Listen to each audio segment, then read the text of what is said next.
All right, guys, we're going to take a sneak peek at all of the new Fortnite winter ticket weapon set that you have to look forward to. So let's take a quick look and see what we got. First one being the Blizzard Blitzer. This is a new assault rifle. Has a standard 10% chance to crit. It is a 6 fire rate, so kind of a medium to slow fire assault rifle. Very much on the slow end compared to the majority. You've got on the slowest end, kind of like the Mercury LMG sitting at like, 4.5 or whatever. And then at the high end, you've got, your Bobcats and all those sitting at 10 plus. So this one is definitely on the lower end of the scale.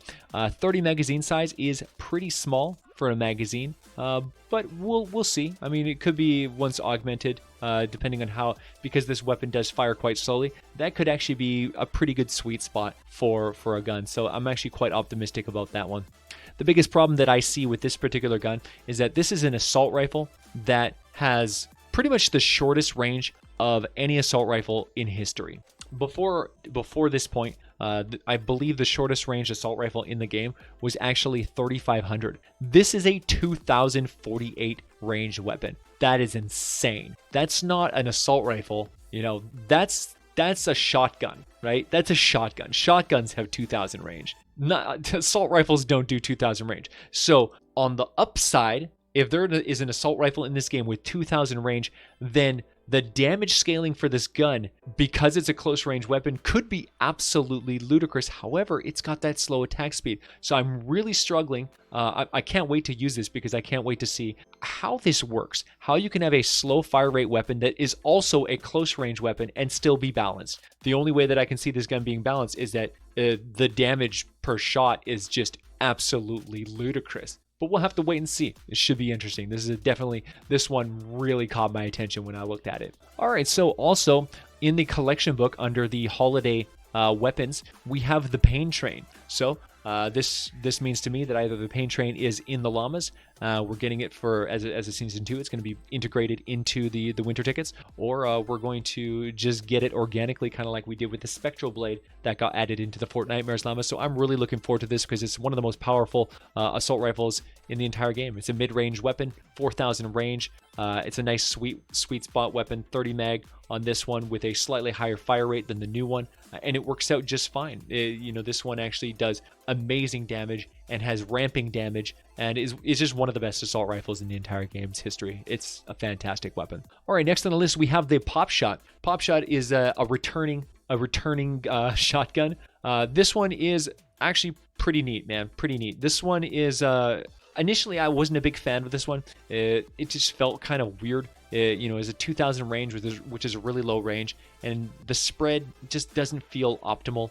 But at the same time, the fire rate was pretty good on this gun, and the damage actually was pretty legit. At close range, the Popshot can legitimately tear stuff up. 3.6 fire rate it feels good, right? It feels good. 5 mag, is not too shabby. It feels a little small, but ultimately this gun does put out a really, really good amount of damage if you're at the exact right range. That exact right range, personally, I find quite limiting, but I gotta say this gun grew on me since it first came out. This one is a lot better than I think I originally thought it was. All right, so we've got the new pistol, the Paper Shredder. This one has a 10% chance to crit base, so standard, just a standard 38 crit weapon.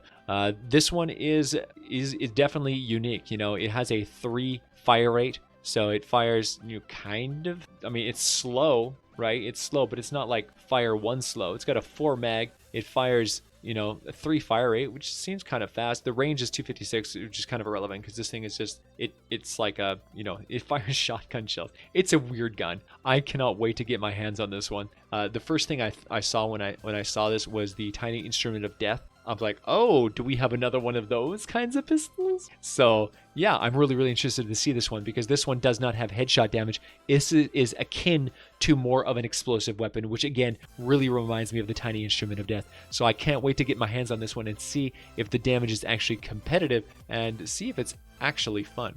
It looks like a bloody toy.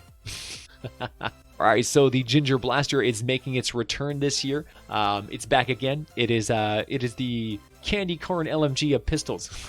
You kill stuff and it creates candies that can heal you. It's just a really, really good, solid weapon, and you actually get it for doing a quest over in in Frost Knight. You actually have to go and keep the blue glow furnace above 50% for more than 10 waves in a single match, which is actually no problem at all. 10 waves is really easy, and if you wanted to really just pump blue glow in all the time to keep it high constantly, that would not be that big of a challenge. So you guys can get your Copper Ginger Blaster with relative ease. All right, so the COCA 45 is in the holiday weapons.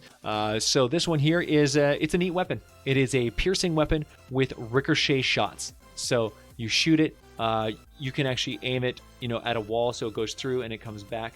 You can hit enemies multiple times if you bounce it off a wall and pierce. It also pierces, so it pierces through multiple enemies. So you can hit multiple enemies and then have it bounce back and hit multiple enemies again. So in the right circumstances, fighting inside of trap tunnels, this weapon can actually be extremely lethal. If you can hit even 2 enemies with each shot on this weapon, this will out DPS most guns. It is extremely powerful. All right, so the pathetic Rafis Revenge is back. One of the worst sniper rifles in the entire game. It's got like an 8 times headshot multiplier or some nonsense, which you would think sounds good, except that the base damage is so low that with an 8 times multiplier, this actually does less damage than an old Betsy headshot. So you get less damage than an old Betsy headshot, but with a non-headshot damage that basically does absolutely nothing. If this weapon had the same, had competitive flat damage as other sniper rifles, an 8 times multiplier would rock your world. But unfortunately, that's not the case, and this gun is absolute bloody trash.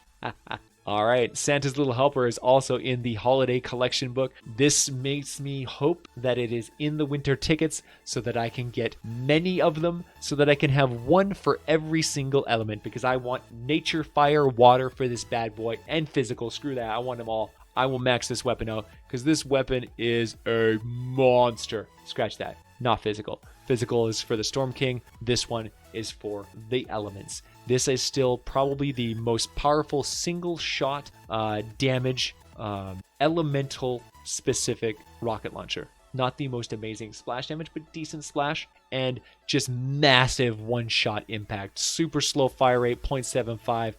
Really, pretty bad reload time, 2.5. Hits like a truck. Great weapon. 3 ammo cost, so it will eat up your ammo pretty hard, and as it should, because this thing is a monster weapon. All right, guys, you ready for something new? Because we have the Supersonic Slasher. This weird looking thing is actually an axe. I know it looks like a broken toy, but it is actually an axe, and it has a 20% base crit and a pretty slow attack speed. And yeah, I can't wait to see what kinds of special abilities this one has, because the way they've been running with weapons nowadays, they've been giving these things some pretty ludicrous heavy attacks with, the black metal axe getting the spin. So this one is definitely on my radar to see if it's actually comparative, because, the last axe to come out was the black metal. So that's what this one is going to be competing against. And our last new weapon, the Contender. This one's actually a melee club, and it looks like a spring-loaded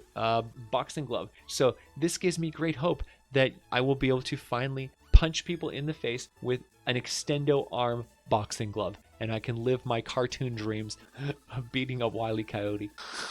The attack speed is 0.52, so it's not horrible.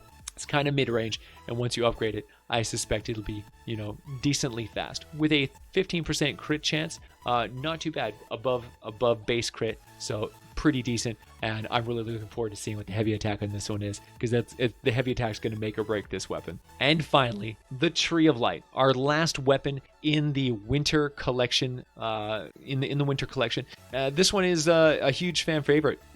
People love the memes of this weapon. It's actually a legitimately dangerous weapon. The 8 hit causing a stun on the character actually does affect mini bosses, which is incredible. Being able to stun lock a mini boss is bonkers, crazy, amazing, awesome. So it's a great weapon, and I've seen people use this against the Storm King's horns to great effect. So it's really nice to see this one coming back. You can be wielding your very own wacky sword, Christmas tree llama sword. and fill in your collection books. So that is the whole thing, guys. That is right there. There's your event schematics, all of your holiday weapons, the Blitzer, the Pain Train, Popshot, Paper Shredder, Ginger Blaster, COCA 45, Rafis Revenge, Santa's Little Helper, the Sonic Slasher, the Contender, and finally the Tree of Light. These are what we're looking at this year for the winter event, and you can definitely look forward to seeing some real deep dives into these weapons, especially if they end up being good.